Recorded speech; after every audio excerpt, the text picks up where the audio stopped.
Eləsi yerdə var ki, məsələn, ziddiyyət təşkil edə bilər. Yoxdur ziddiyyət. Məsələn, elə qardaş var, ona hədisdən sünnə deyirsən, deyir, Quranda belə yazılır. Elə nə deyirsən hədisdən, deyir, yox, Quranda məsələn, müsəlman belədir, Quranda belədir. Yəni sünnə qəbul eləmir. Belə deyir də, yəni, deyir, yox, Quran daha üstündür. Yox, Quran üstündür.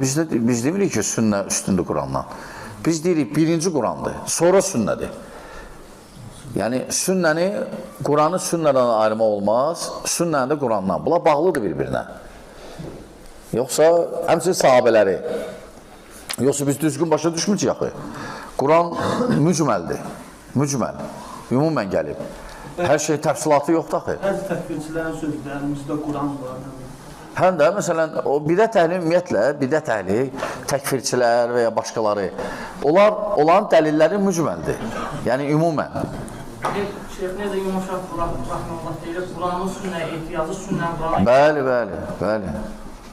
Yox, cəm edirsən, onda düz olur, yoxsa azırsan. Ona görə kim desə ki, mən ancaq Quranla gəlirəm, azıb o. Azıb. Sən Quran, yaxşı, Quranda o əhkamları necə tətbiq edəcəksən? Nə vaxt pozulur?